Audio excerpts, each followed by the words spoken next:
Hey everybody, it's your girl Bunny. To all of my returning subscribers, hey, how you doing? And for those of you who are new to the channel, welcome. Kick your feet up, subscribe to this family-friendly channel, and don't forget to click the notification bell so you don't miss any posts. Also follow me on Instagram at the same profile name so you don't miss the sneak peeks of what's coming up next.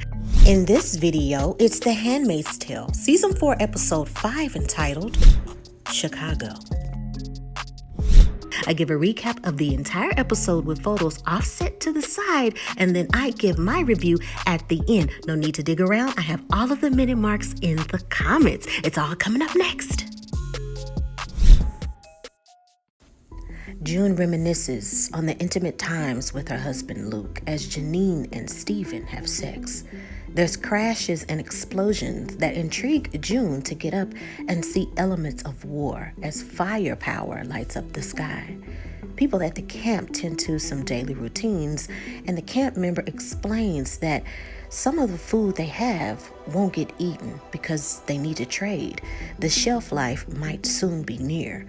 June wants to help and be of use, but if she wants to help them, that decision is ultimately up to Stephen. There's some flirtation between Janine and Stephen, and it's obvious that June is displeased with this new romance. June asks Stephen to join when it comes to trading with another camp, but he is resistant. He doesn't want to put the newbies in any harm's way, but Janine vouches and insists that take June because she's smart, and she is the one that got a lot of those kids out of Gilead. Stephen finally says yes, but tells her that, hey, June, you've got to listen to me. Aunt Lydia gets a nice walk on the treadmill in what seems to be a senior holding or healthcare facility. She notices new handmaids outside of the window. Eager, she requests to an Aunt Ruth that she be reinstated to take care of the girls. She learns and asks her to speak on her behalf to the council so she can be reinstated. She's given the dedication to Gilead for a very long time, but Aunt Ruth makes it clear very firmly that her responsibility is no longer with the girls. Her service at one point was applauded, but now she needs to rest. Now her job is to be attentive to that. It's obvious that Aunt Lydia is upset by the denounce request and returning to the treadmill with now even more speed. Lawrence gets permission from the council for a brief meeting before their lunch. He suggests that the world fears their military, but the sanctions that they're putting on put a chokehold when it comes to their economy. They need money. He proposes a command to cease fire along the borders of Chicago, California, and Texas, at least for a few hours. This way they can trade for food. This will relieve for aid and health care. The council questions, wasn't it your handmaid that released all of the children? Lawrence explains that he was deceived, and unlike women, numbers don't lie. The council takes a vote. For those in favor of Commander Lawrence's proposal, raise your hands, but there are no hands raised. For those that oppose the proposal, the vote is unanimous. Lawrence is shocked at the outcome, but Nick reminds him in the hallway that, hey, you can't propose to cease fire on a mission I'm commanding. If June were at the border, I'd know it. Nick, you can't have eyes everywhere, not even in Gilead. It's the day to trade, and June is very pushy when it comes to asking questions, especially concerning when she gets a gun. Stephen explains that you get a gun when you earn it and when you learn different routes.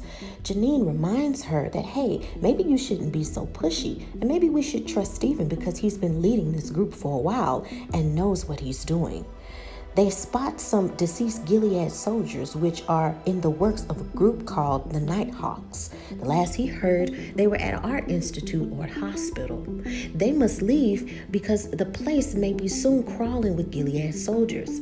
They hide in a pizzeria, and Stephen instructs everyone to be very quiet as the soldiers pass. June seems to be very rushed and wants to take a moment to possibly rush the soldiers, but Stephen mouths and signals to her to be quiet and stay down. June keeps whispering to make a move, and Stephen once again tells her to STFU. After the soldiers pass, Stephen warns her and says, "Don't ever do that again. If we had made a move, they would have sent out more groups, more soldiers with new routes, and then that throws off our fluidity. It's not worth it." June asks, "What kind of resistance are you?" And he says, "The kind that survives." All that does is make June angry. As they trade at another camp, June has her eyes on a few weapons. Brad introduces himself to her, but she isn't interested. Janine sees a baseball cap and is really excited because Stephen was a big baseball fan and lost everything in the war. June wants Janine to just be aware that she's being taken advantage of.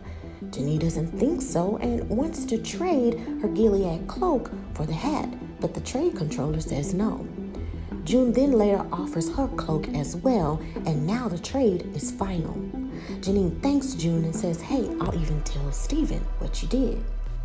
Aunt Lydia speaks with Lawrence and tells him that she can be of service because she has information that can vouch that he was involved with the disappearance of Commander Winslow. And also there could be testimony that he abused his power within the black market activity and collaborated with the handmaid of Joseph. Unless he reinstates her, she can find this information to be useful, a typical blackmail move. She also wants June to be back in her care so she can make sure June is punished her way. Lawrence, although, needs information about Commander Calhoun, some dirt, so he can get a seat back at the table. Once she provides the dirt, then she can get her position back. They want to fix the country together.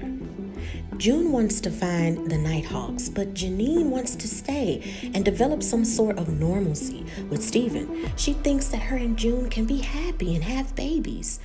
June is not here for it and says, "You sound like Aunt Lydia. Look, I leave tomorrow. You can stay here and be of Stephen if you want to." Nick rounds up some Marthas, this time not for business, but inquiring about June. One of the Marthas isn't too keen of June because everyone that tries to help her ends up on the wall, and a lot of people died trying to protect her. She then loads back into the van, but the remaining Martha reports that 2 handmaids were spotted along the border of Chicago, and she might be one of them.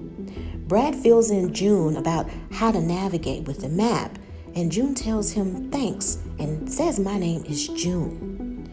Janine says the final goodbyes and confirms that she's staying. June tries to fight back, having any type of feelings about her making her decision, and seems displaced while Janine is speaking with her.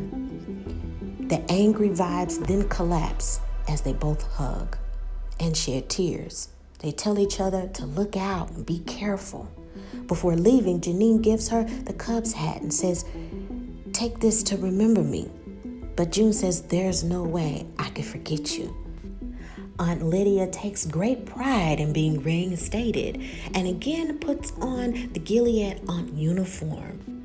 She commands the new handmaids as they have tears in their eyes, and now she speaks with more firmness in her voice.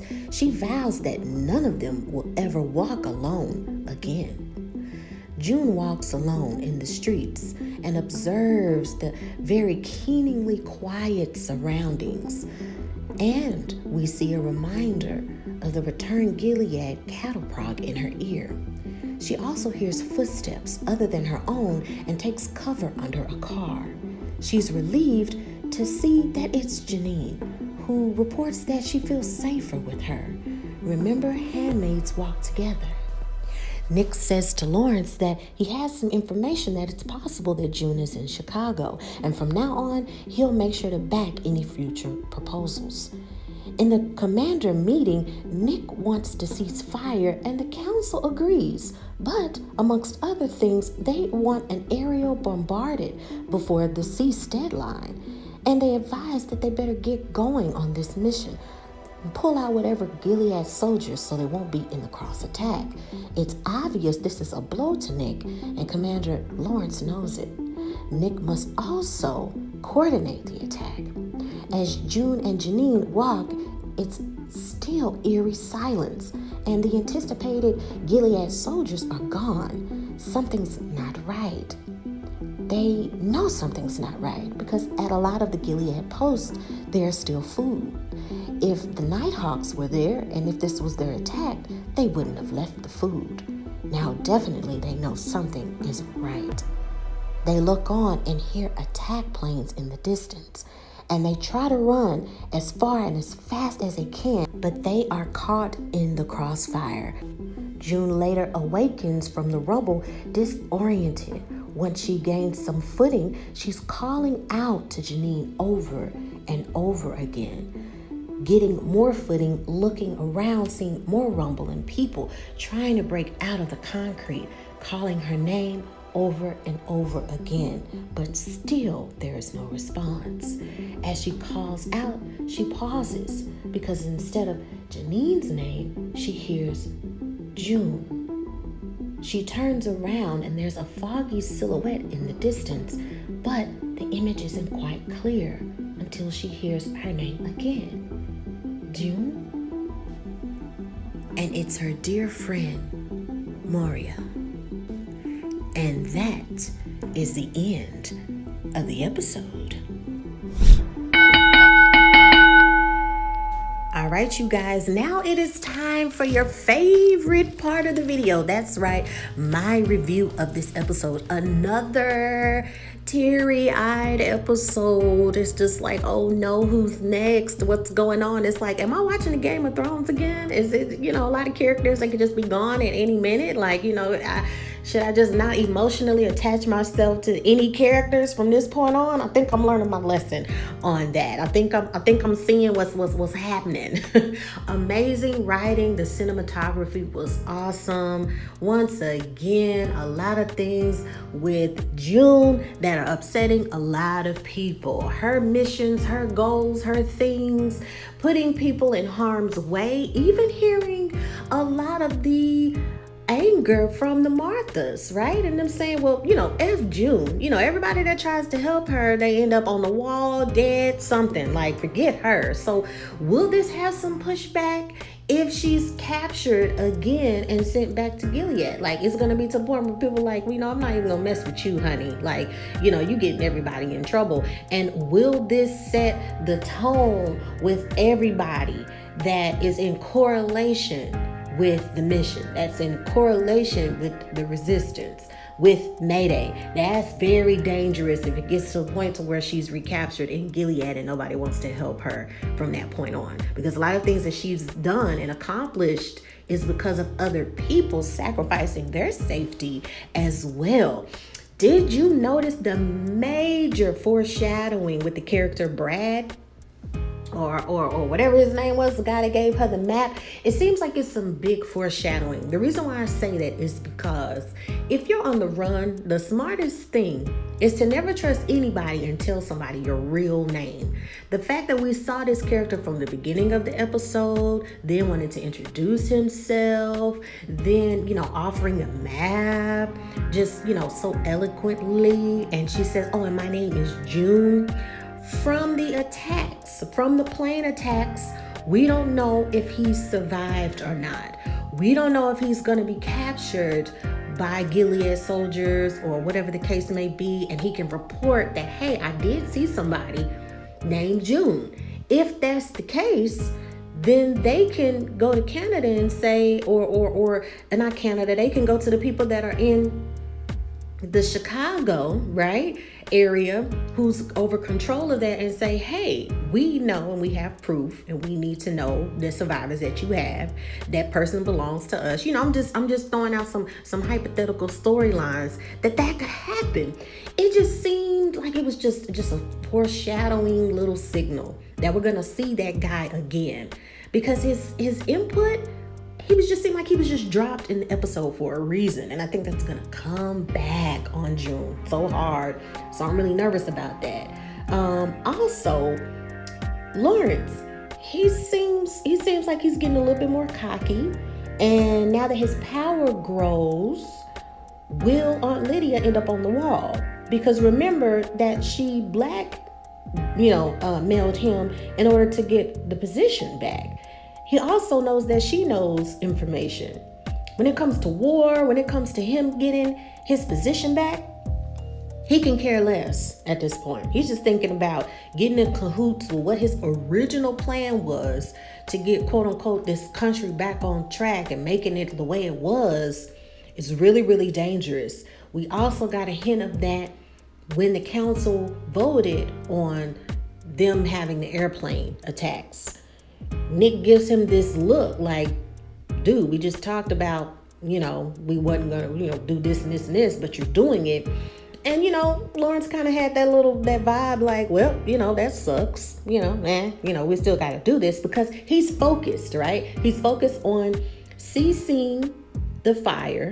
He's focused on getting money and funding in order for them to get more food and health care for the people that are within Gilead. That's what he's focused on. He's thinking that is the way. I don't care.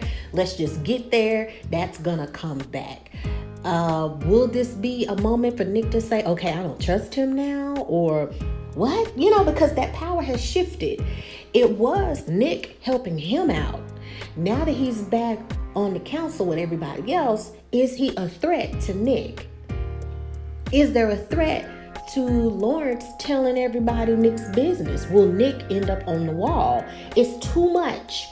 Now Lawrence can have somebody follow Nick because he's meeting with Martha's and he's conveying messages. It's a very dangerous position for Nick. It's been for a while.